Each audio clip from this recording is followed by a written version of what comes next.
veux que tu retiennes et que tu saches, c'est que Dieu a un plan pour ta vie. Dieu a un plan pour chaque vie. Un homme qui naît, depuis la création du monde, Dieu a toujours un plan pour les hommes. Est-ce que nous pouvons lire Apocalypse 12, verset 12? Regardez. Alléluia. Il dit, c'est pourquoi, réjouissez-vous, cieux, et vous qui habitez dans les cieux. Malheur à la terre et à la mer, car quoi? Le diable est descendu vers vous, animé d'une grande colère, sachant qu'il a peu de temps. Il est animé d'une grande colère. Il dit, malheur à la terre. Donc, depuis la chute d'Adam et Ève dans le jardin d'Éden, alléluia, Satan a été, bien sûr, précipité et il a juré à Dieu que les hommes n'accompliront pas leur destinée. Donc, bien que Dieu ait pour vous, pour chacun d'entre vous, une destinée glorieuse, alléluia, désormais, chaque être humain qui veut voir sa destinée se manifester doit comprendre qu'il doit combattre. Vous avez une destinée, mais Satan a décidé de combattre cette destinée. Et donc, quand vous voyez un homme manifester ou réaliser sa destinée, ça veut dire un prix a été payé. Le problème avec l'église aujourd'hui, c'est que l'église, les gens simulent, ils disent, oh bon, écoute, ou ils présument, ah Seigneur, oh bon, si Dieu le veut, si Dieu le veut, si Dieu le veut, il le fera. Donc, ils sont passifs. Je suis venu vous dire ce matin, pour qu'une destinée, désormais, s'accomplisse, il faut payer un prix. Il y a un combat à faire. Il est important, si vous voulez voir votre vie manifester, de prier. Vous allez voir que lorsque nous lisons Habakkuk 2, verset 2, la Bible dit ceci. Il dit, l'Éternel m'adressa la parole et il dit, écris la prophétie. Le mot prophétie ici est interchangeable avec le mot vision. Écris la vision ou écris la prophétie. Qu'est-ce qu'une destinée? Une destinée est une prophétie. C'est très important. Et il dit, écris donc la prophétie. Donc chaque enfant de Dieu dans cette salle a sur sa vie une prophétie. Qu'on ait parlé sur toi, qu'on n'ait jamais parlé sur toi, la Bible dit, Dieu a déjà parlé, c'est suffisant. Il dit, moi Dieu, je connais pour toi. Alléluia. Il dit, je connais les paroles que j'ai prononcées sur toi. Il dit, mes projets pour ta vie sont des projets de paix et non de malheur.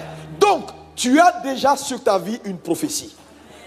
Et pour chaque vie qui a une prophétie, cette vie-là est la cible de Satan. Quand Dieu choisit un homme, Satan le choisit également. Parce que, écoutez, il ne faut pas se leurrer. Satan ne va pas croiser les bras et te regarder réussir. Satan ne va pas croiser les bras et regarder ta destinée se manifester. Il ne le fera pas. Pour toute prophétie qui est annoncée, une intercession est nécessaire. Parce que beaucoup de gens sont dans la religion croyant que, oui bon, Dieu l'a dit. Et si Dieu l'a dit, cela s'accomplira. Parce que quand Dieu parle, personne ne peut l'arrêter. Tu verras tout à l'heure que même quand Dieu a parlé, si un prix n'est pas payé, la chose peut ne pas arriver. Il y a 4 catégories de destinées. La première catégorie de destinée, c'est les destinées qui ne s'expriment jamais. C'est-à-dire qu'ils ne vont jamais s'exprimer. Le travail de Satan aujourd'hui, c'est de réduire les destinées au silence. Il y a des destinées qui ne s'exprimeront jamais. Regardez par exemple, quand vous prenez quelqu'un qui est fou, sa destinée a été réduite au silence. Qu'importe la destinée qu'il porte, c'est fini. Il ne peut plus rien devenir dans la vie. Quand vous lisez Matthieu 2 à partir du verset 16, vous allez voir que lorsque Jésus est né, le roi Hérode a instruit, après avoir vu l'étoile, que tous les premiers-nés soient tués. Mais imaginez-vous un instant que Jésus ait été tué lorsqu'il était né. Quel gâchis!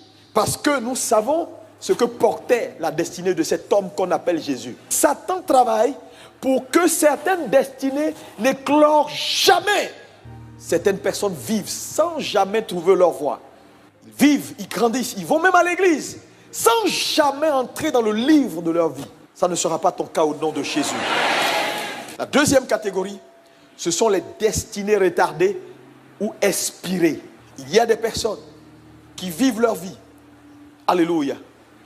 Mais malheureusement, lorsqu'ils découvrent leur destinée, et ce pourquoi Dieu les a appelés, il est déjà trop tard.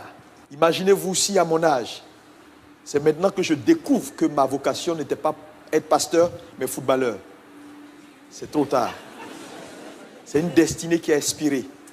Je prie Dieu que ta destinée n'expire pas. Troisième catégorie de destinée, ce sont les destinées qui, bien glorieuses, c'est-à-dire ces hommes-là, dans cette troisième catégorie, ils découvrent leur destinée très tôt. Ils entrent dans cette destinée. Dès qu'ils commencent à briller au sommet de leur gloire, subitement, ils s'éteignent. Des gens qui ont bâti des grands ministères, des hommes de Dieu puissants, qui sont entrés pleinement dans leur destinée. Mais au sommet de leur gloire, subitement, on dit il est mort.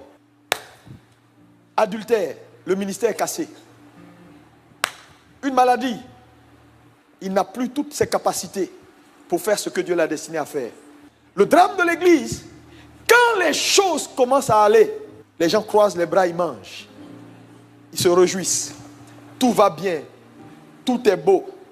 Mais ils ne savent pas que Satan a un plan pour tout.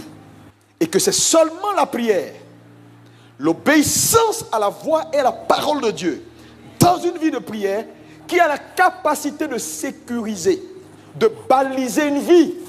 C'est pourquoi, priez pour vos leaders.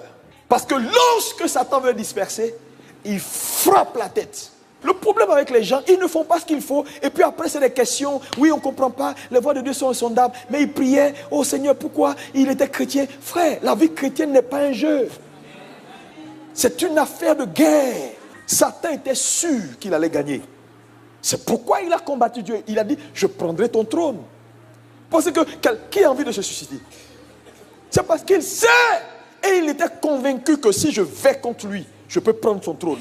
Et vous jouez, et vous, s'il a fait avec Jésus, ce n'est pas vous. Donc arrêtez de jouer, parler en langue.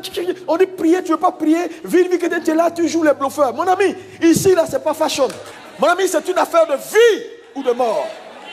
Soit tu passes, soit lui passe. Il n'y a pas de compromis. Joue pas avec la vie chrétienne. C'est pourquoi, vous savez, la gloire, elle est bonne. Dieu va te faire, tu vas rentrer dans ta destinée. Satan n'est pas pressé. Il y a ceux qui ne manifestent jamais. Ça, c'est une première catégorie.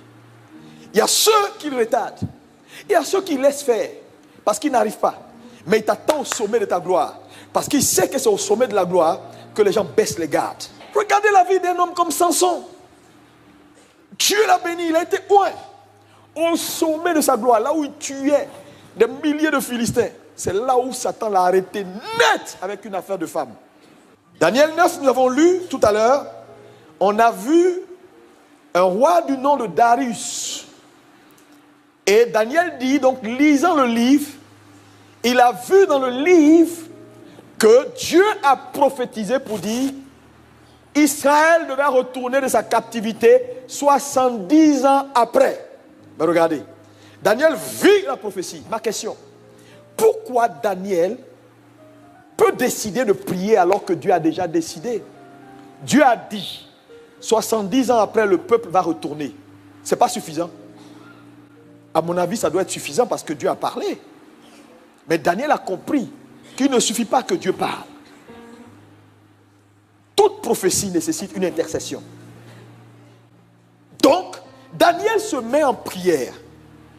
Il commence à intercéder pour que ce que Dieu a dit s'accomplisse. Et la Bible dit, dans Daniel 10, priant le Seigneur, Daniel se rend compte que la prière est bloquée. Daniel prie de nouveau et l'ange qui vient au secours de l'autre est fortifié et il passe. Cela est révélateur. Ta responsabilité, quand les choses ne marchent pas, arrête d'être dans, oui, les voies de Dieu sont insondables, sûrement il le fera, si ça ne marche pas. Je vous dis, les voies de Dieu, elles sont connues. Elles sont insondables pour toi, mais elles sont connues pour ceux qui lisent.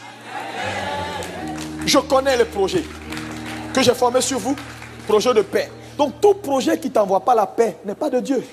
Maintenant, regardez quelque chose de très important. Daniel prie. Quand il prie et que l'ange, la situation de blocus est levée, le roi Darius meurt. Il meurt. Maintenant, quelque chose de très important que je veux mettre à ton appréciation, que beaucoup de gens ne savent pas, même beaucoup de pasteurs ne savent pas, c'est que quand tu lis Daniel 9, on parle du roi Darius. Tu lis Daniel 10, on parle du roi Darius. Et quand tu lis Esther, le livre d'Esther, on parle du roi Darius. C'est le même monsieur. Quand Daniel a découvert la prophétie, n'oubliez pas que Jérémie a prophétisé dans Jérémie 29, à partir du verset 10, que 70 ans après, le peuple va retourner de sa captivité. Comment Dieu va faire pour que cette prophétie-là s'accomplisse? Il suscite un intercesseur, Daniel. Plus tard, Daniel meurt, mais la prière ne meurt jamais. Donc, elle continue son travail.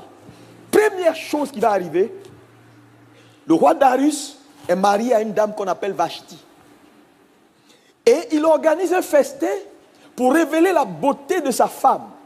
Et il demande à Vashti de venir se présenter, elle refuse. Quand elle refuse, il se fâche. Et il dit, ok, je lance un casting pour avoir une nouvelle reine. La prière avait commencé à travailler. Paf! Esther se présente, elle est choisie. Elle marie Darius. Quand elle se marie à Darius, il donne naissance à un fils qu'on appelle Cyrus. Ésaïe 44, verset 28. Je dis de Cyrus, il est mon berger. Vous voyez les thèmes. Il est mon berger et il accomplira toute ma volonté. Il dira à Jérusalem qu'elle soit rebâtie et du temple qu'il soit fondé. N'oubliez pas que dans la prophétie, 70 ans après, le peuple doit retourner pour rebâtir Jérusalem. Donc, pour que les 70 ans, la prophétie s'accomplisse, il faut que le roi qu'on appelle Darius, qui est contre le départ du peuple, meure. Quand Daniel commence à prier et que l'esprit qui bloque la prière est renversé, Darius meurt. Quand Darius meurt, Dieu ne s'arrête pas là parce que pour que la prophétie s'accomplisse, il faut quelqu'un de spécifique. Donc, Dieu permet que Esther, qui est juive, marie Darius. Il donne naissance à un enfant qu'on appelle Cyrus. Mais la prophétie d'Ésaïe qu'on vient de lire a été écrite 1500 ans avant même que Darius ne naisse. Donc, plus tard, quand le roi Darius, jeune à l'âge de 27 ans, sa mère est juive, donc il prend les livres, il commence à les consulter, il voit son nom dans Ésaïe 44. Il ne comprend pas, il commence à avoir peur. Et il interroge les anciens. De qui on parle là? Qui est ce Cyrus? Et les anciens vont lui expliquer qu'il s'agit de toi. Ésaïe 45, verset 1 à 4. Ainsi parle l'Éternel à son oint, Cyrus, qu'il tient par la main pour terrasser les nations devant lui et pour relâcher la ceinture des rois, pour lui ouvrir les portes afin qu'il ne soit plus fermé. Retenez ceci. Alléluia. Maintenant, Esdras, tout le monde prend Esdras 1, verset 1 à 3. Esdras, verset 1 à 3. Regardez ici. La première année de Cyrus, roi de Perse, afin que s'accomplisse la parole de qui? De l'Éternel prononcée par la bouche de... L'Éternel réveilla l'esprit de Cyrus, roi de Perse. Donc Dieu réveille son esprit pour lui dire, il s'agit de toi. C'est de toi qu'il a écrit. N'oublie pas que la prophétie a 1500 ans. Il n'était même pas né. Et pendant qu'il lit et qu'il voit cette prophétie-là, Daniel est déjà mort. Donc, quand il prend le trône, dans la première année de son règne, il décide d'accomplir la prophétie, de faire retourner le peuple de captivité. Donc, imaginez si Daniel n'avait pas prié. Je vais vous dire, lorsque vous priez, Dieu fait ce qu'on appelle l'orchestration divine. Amen. Frère, il y a des choses qui se passent derrière la scène que vous ne maîtrisez même pas. C'est pourquoi je vais vous donner un conseil. Il faut prier. Amen. Priez pour vos enfants. La prière peut tout faire. Il ne s'agit pas de rester là et puis faire de la présomption. Tu veux voir tes enfants réussir? Chaque soir, pendant qu'ils dorment, entre dans leur chambre, impose-leur la main, parle la langue, déclare, ordonne. Alléluia. Qu'ils le veuillent ou pas, Dieu va les rattraper. Nous voyons ce monde, il y a tellement de choses qui se passent. Il n'y a pas de hasard. Prie, prie, prie, libère la la puissance de Dieu. Alléluia. Ta destinée doit s'accomplir. Elle doit se manifester. Tu as un plan pour ta vie. Je refuse d'être une honte dans ma génération. Je refuse.